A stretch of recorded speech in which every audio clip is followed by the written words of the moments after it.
এরকম না আছে না বলবো কেন ভাই না? খাদিজাতে শিক্ষা গ্রহণ করেন, 20টা উট পাহাড় পেয়েছে, স্বামীর জন্য 20টা উটি বলিদান দিয়ে দিয়েছে। সুবহানাল্লাহ। এখন আসেন মূল পয়েন্টে আসি। এই বিয়েতে বাসরাত আছে না মাহবুব ভাই? লজ্জায় লাল হয়ে আরে ভাই কোন আছে না নাই? বাসরাত নবীজি আসছেন। আচ্ছা এটা এটা বুঝতে ধরেন, আমি বলছি এটা হচ্ছে ঘাট, যদিও টেবিল আমি জানি, জাস্ট ফর এক্সাম্পল, উদাহরণ হিসেবে এটা কি? এদিকে সাউন্ড আছে, এদিকে সাউন্ড না, এটা কি? আচ্ছা আমার হাত দেখেন তো, এটা হচ্ছে আমার হাতের ডান দিক, এটা কোন দিক? খাদিজা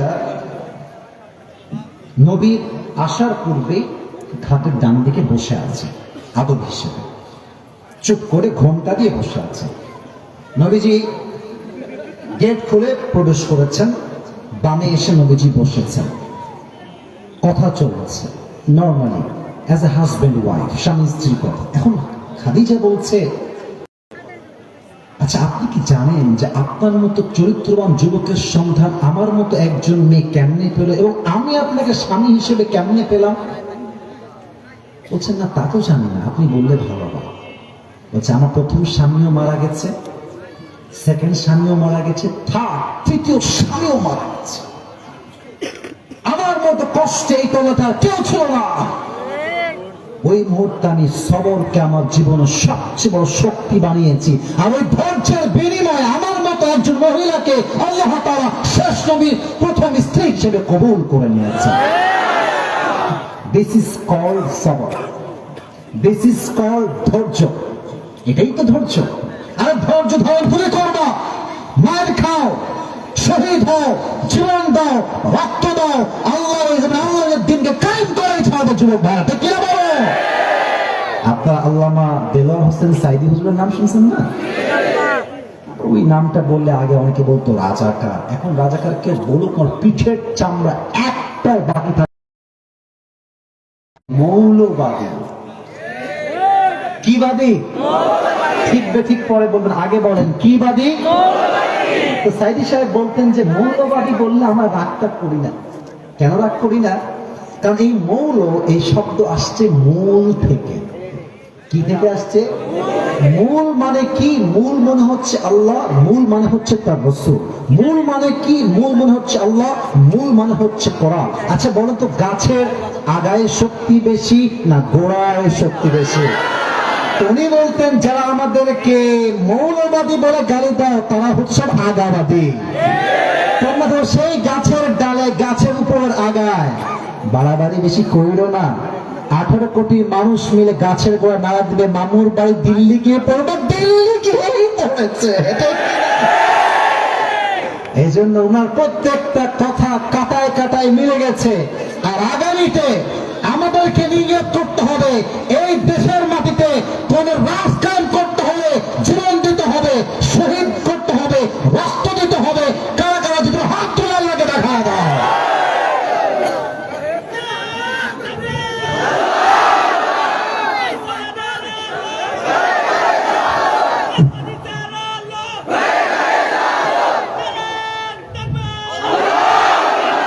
আপনাদের সাউন্ড নেই, আমি দিচ্ছি তাকবীর দেশের আমার সাথে। তবে শোনেন, আপনারা আমার কথা রাগটা করেন নাই তো? আমি কিন্তু কোন দল আসলে করি না, বাট আমি সেই দল করি যেই দল ইসলামের জন্য কাজ করে। আমি সেই দল করি যেই দল আল্লাহর জমিনে আল্লাহর দ্বীন কায়েমের জন্য কাজ করে। ঠিক কিনা বলো? একটা হাদিসের মাঝে ছোট্ট একটা গল্পই মনে পড়ে গেল, অনুমতি দিলে বলবো না, আবার হাদিসে চলে যাবে। আমি শুনি নাই, বলা যাবে? যাবে যাবে।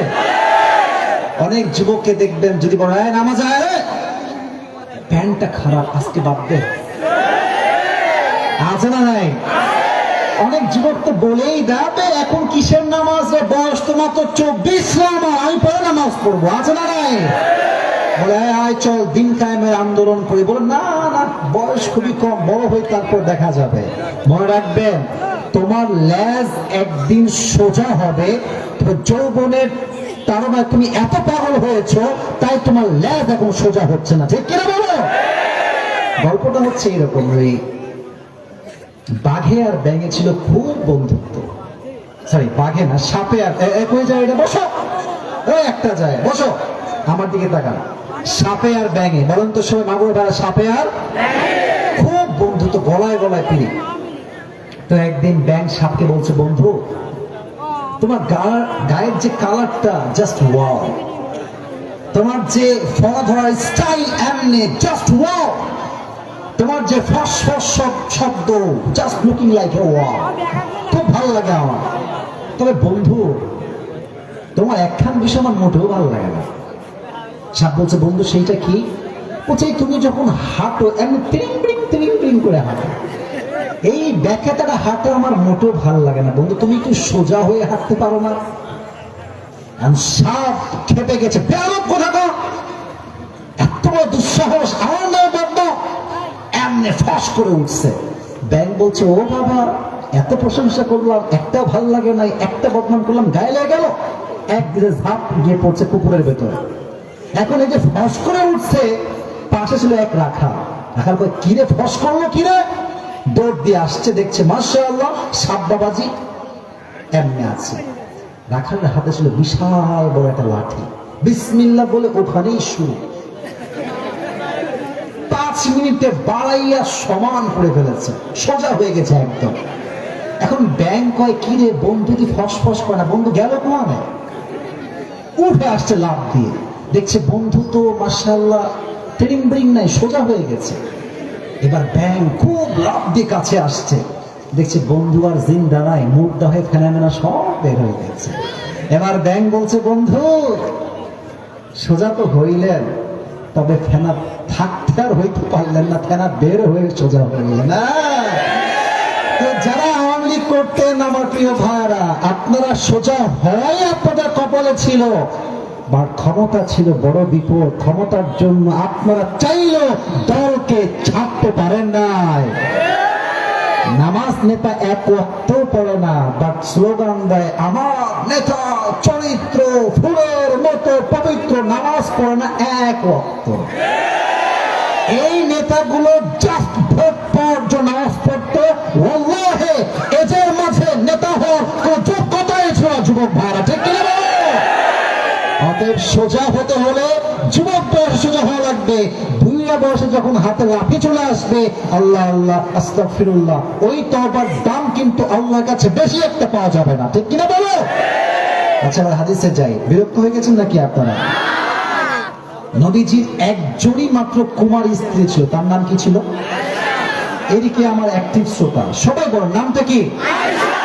রাদিয়াল্লাহু তাআলা আনহা। একটা প্রশ্ন অনেকে পারবেন না, তবুও জিজ্ঞেস করছেন, মাদ্রাসার ছাত্র আছে, পারতেও পারে। আয়েশাকে নবীজি কত বছর বয়সে বিয়ে করেছে? হ্যাঁ রাইট আনসার, বলো সবাই, কত বছর? আচ্ছা বিয়ে করে যখন তুলে নিয়ে আসছে বাসায়, তখন ছিল কত বছর? 9 বছর। এদিকে তাকান, বিয়ে করেছে 6 বছর বয়সে, আর তুলে এনেছে কত বছর বয়সে? 9। 6 আর 9। একটা মেয়ের উপরে সবচেয়ে বড় কলঙ্কের দাগ হচ্ছে মেয়েটা অন্য পুরুষের সঙ্গে স্বামী থাকা অবস্থায় জেনা করেছে। এর চাইতে সতীত্বের দাগ একটা মেয়ের জীবনে আর দ্বিতীয়টা কিচ্ছু হতে পারে না, ঠিক কিনা বলো? নবীর বউ ছিল মোট 11 জন। কাকে কেমনে সামলাবেন নবী একটা সিস্টেম করতেন, প্রত্যেক মাসে একটা লটারি কাটতেন। লটারি কি বোঝেন নাকি মাগুরা ভাইয়ারা? একটা কাগজে নাম লেখা হতো, এই দেখেন আমার দিকে, কাগজটা লিখে এমন, ঠিক আছে, আর একটা কাগজের নাম লিখে এমন, আর একটা কাগজের নাম লিখে এমন, এভাবে প্রত্যেকটা স্ত্রীর নাম লেখা হতো এবং প্রত্যেকটা কাগজকে একটা বাটির ভিতরে রাখা হতো। আমি এক্সাম্পল দিচ্ছি প্র্যাকটিক্যাল জন্য আপনারা ভালো করে বোঝেন। তো একবার নাম লেখা হতো সব বউদের। নবীজি বাটি নিয়ে বসেছেন, কে যাবে এই মাসে আমার সঙ্গে ঘুরতে বাইরে আউটিং এ? নাম তুলেছে একটা কাগজ, খুলেই দেখছে প্রথম নাম আসছে আয়েশা। আরে পড়েন না সবাই সুবহানাল্লাহ। নবীজি বলছে, আয়েশা রেডি হয়ে যাও, তোমাকে নিয়ে আজকে যাবো কক্সবাজার সাজেকে। আসলে কিন্তু এইটা না, আমাদের দেশে বোঝাচ্ছি আর কি। তো আয়েশা রেডি হয়ে গেছে ঘোরার জন্য, অনেক লম্বা সফর। When they are coming back from their traveling, যখন ফিরে আসবে দেখবেন মোটা মানুষ গাড়িতে উঠলে গাড়িটা ভারী হয়ে যায়। বাইক আছে, আমি নিজেও বাইক চালাই, পেছনে কেউ মোটা বসলে গ্যারিং এ হাত দিতে কষ্ট হয়। মনে হয় যে পেছনে একটা বিশাল পাহাড় বসে আছে, আর চিকন মানুষ রিক্সায় উঠলে ভ্যানে উঠলে চালক বোঝেই না পেছনে কেউ আছে কিনা, ঠিক কিনা বলো? তো আয়েশাকে নিয়ে যেই সাহাবী ফিরে আসছিলেন, হঠাৎ করে আয়েশা বলে, এই সাহাবী থামো, উটের গাড়িটা থামাও। হাওদাজ পালকি ছিল সেই যুগে, থামিয়েছে। বলছে কি হয়েছে? বলছে আমার একটু 1 নম্বরে চাপ দিয়েছে, ইস্তেঞ্জার প্রয়োজন আছে, আমি যাচ্ছি, করে চলে আসবো। নেমে গেছে। কিছুক্ষণ পরে ওই উটের যে চালক, সে ভেবেছে উনি হয়তো উঠে গিয়েছে, যাই আমি ফিরে যাই, কিন্তু প্রকৃতপক্ষে উনি এখন ওঠেন, উনি এখন মরুভূমিতে আটকে আছে। সে ফিরে চলে আসছে, বাসায় গিয়ে দেখছে আয়েশা নাই। কই গেল কই গেল, তখন বুঝে আসছে উনি তখন আসলে উঠেন নাই, উনি ওখানেই থেকে গেছেন। এবার নবীজি একজন সাহাবীকে পাঠালেন, তুমি যাও গিয়ে আয়েশাকে ওখান থেকে উটের হাওদাজ বা পালকিতে করে বাসায় নিয়ে আসো। ওই সাহাবী সেখানে গেলেন, আয়েশাকে তুলে বাসায় ফিরে নিয়ে আসলেন। যখন বাসায় নিয়ে আসবে, কাফেররা সব দেখেছে গভীর অন্ধকার রাতে অমুক সাহাবী নবীজির একমাত্র কুমারী স্ত্রী আয়েশাকে উটের পালকিতে করে বাসায় নিয়ে আসছে। বাস আর কি লাগে? কাফেরদের সর্দার, মুনাফিকের সর্দার সবার মাঝে ছড়িয়ে দিল। নাউজুবিল্লাহ, মন খুলে জোরে বলবেন, আগে কথাটা বলে নেই। উনি বলেছেন, অর্থাৎ কাফের বলেছে, উনি বললে ভুল হবে। সে বলল যে আয়েশা ওই সাহাবীর সঙ্গে ফিরে আসার সময় রাস্তায় ব্যভিচারে লিপ্ত হয়ে বাসায় ফিরে আসছে। আসতে বললেন যে, বলেন সবাই নাউজুবিল্লাহ। আয়েশার মতো মেয়ে কি এই জঘন্যতম কাজ করতে পারে বলে আপনাদের মনে হয় কারো? ওনার চরিত্রটা ফুলের মতো পবিত্র, যুবক ভাইরা, ঠিক কিনা বলে? এই অপবাদ যখন চলে আসলো, সব বিশ্বাস করতে শুরু করলো যে আয়েশা মনে হয় সত্যি এই কাজ করে আসছে। একদিন নবীজি আসছে, আয়েশা তুমি কি অমর সাহাবীর সঙ্গে কোনো ভুল কাজ করে ফেলেছ? যদি করে ফেলো তওবা করে নিও, আল্লাহ তোমাকে মাফ করে দিবে। এই কথা যখন বলেছে নবীজি, আয়েশার বুকটা কষ্টে ফেটে গেছে। নবীজি, আপনি আমাকে বিশ্বাস করুন না যে আমি জেনা করি না, আপনি আমাকে বিশ্বাস করেন না নবীজি? দুই চোখ দিয়ে পানি পড়ছে। এবার আয়েশা বলছে, নবীজি এবার ফয়সালা মানুষের পক্ষ থেকে নয়, এবার আমার ধৈর্যের ফয়সালা করবে এক সপ্তাহ। তিনি কে? উনি এবার ধৈর্যের সঙ্গে চুপচাপ বসে গেলেন, ধৈর্যের সঙ্গে মোকাবেলা করছেন। ফলাফল কি হলো? তার চরিত্র যে পবিত্র, কোন সতীত্ব দাগ নাই, এটা প্রমাণ করার জন্য আল্লাহ তাআলা নিজেই এই কোরআনে তার সতীত্বের পবিত্রতা ঘোষণা করে আল্লাহ নিজেই আয়াত নাজিল করলেন। সুবহানাল্লাহ। ভুল তো বুঝবেই মানুষ, বাট যদি বিশ্বাস হয় রবের উপরে, একদিন সবার ধারণা ভুল হবে, আল্লাহ তার সত্যকে প্রমাণ করবে। যুবক ভাইরা, ঠিক কিনা বলো? আচ্ছা, হাদিস তো প্রায় 4টা বললাম, আর কি বলা যাবে না? আচ্ছা, সবাই তো বসেই আছেন, বলা যাবে না? আমার কথা হচ্ছে, আজকে আমরা পুরো বছরে একদিন এই মাহফিলে এসেছি, আমাকে সময় দিয়েছে 1 ঘন্টা। 1 ঘন্টার বেশি কি ওয়াজ করা যাবে না আজকে ইনশাআল্লাহ?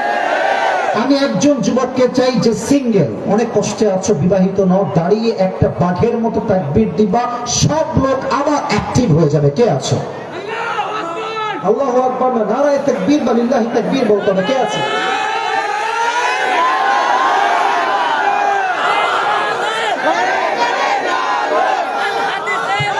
একজন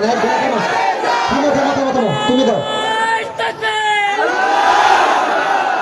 তোমার বউ কনফার্ম সাউন্ড আছে বেড়ার একটা। মাশাআল্লাহ, তাকবীর তো সবাই, আল্লাহু তাকবীর।